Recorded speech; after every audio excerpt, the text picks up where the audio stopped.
Dear audience, hello. Hope all is well with you.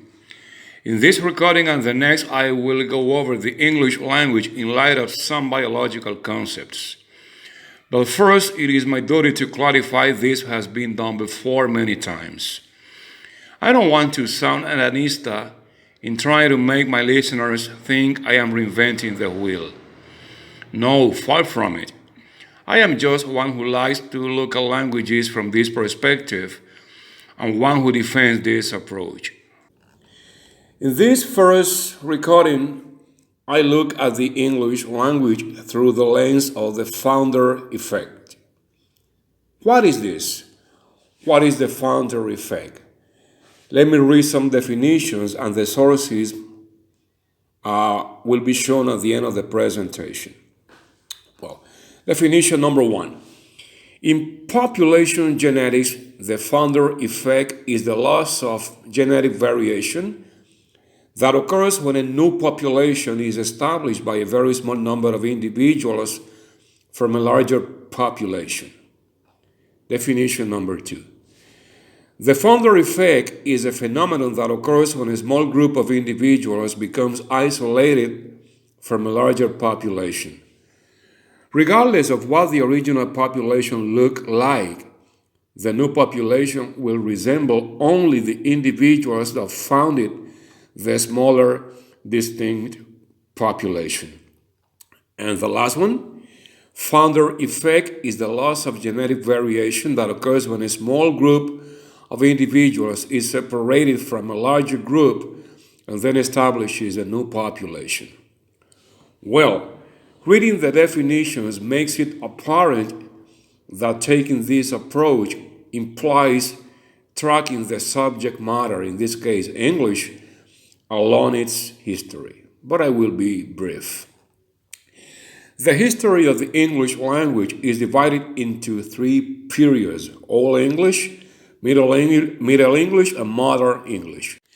The Old English period corresponds to the arrival of the Angles and the Saxons in England. The language spoken by these invaders belonged to the Germanic speech family. Strictly speaking, it belonged to the West Germanic language group, which was a member of the Indo-European languages. The Middle English period begins after the Norman conquest.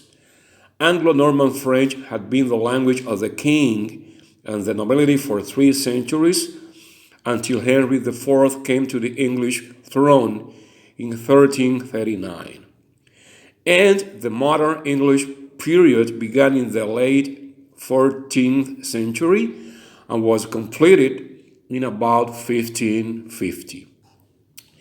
The history of the English language from exactly the 17th century is an epitome of the biological phenomenon known as founder effect.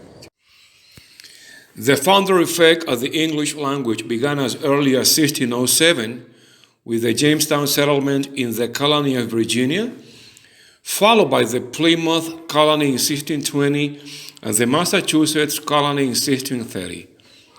From that point on, the English language spread out across the New World. In 1763, when the 7 Years' War ended, Great Britain seized New France.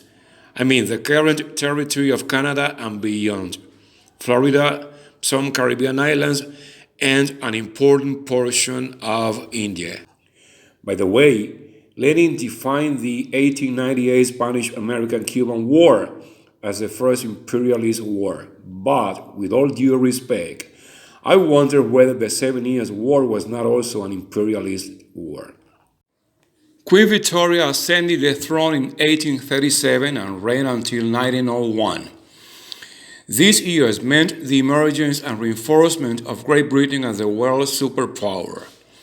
The English language extended throughout Africa and Asia, together with its culture and its religion. In the New World, the 13 colonies obtained their independence in 1783, and a new species, a new country was born, the United States. A new population had emerged from a small number of a larger population, similar from the original settlers but different at the same time. And in turn, this new species, with its language, also similar but different from the matrix, would expand and have its own founder effect with a violent effect. The doctrine known as manifest destiny, as a coherent follow-up of the Monroe Doctrine and the ripe fruit policy, seem to have been created to justify the expansion of the new nation across the New World.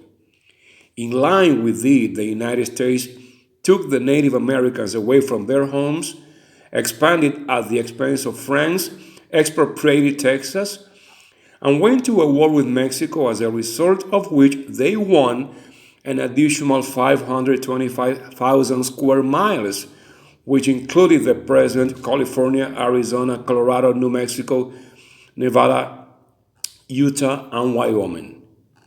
The impact of the Manifest Destiny, however, as an unwritten law, did not seem to stop there.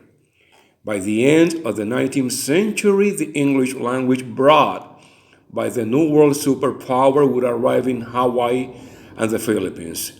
In the former, English is official language along with Hawaiian, and in the Philippines, English and Filipino are the official languages. To recap, the history of the English language, specifically from the 17th century, illustrates well the founder effect. And both in the present territory of the United States and the Philippines, it proved Herbert Spencer's theory, survival of the fittest, because it arrived much later than the Spanish language and notwithstanding supplanted it. Thank you, and feel free to leave your comment and to subscribe.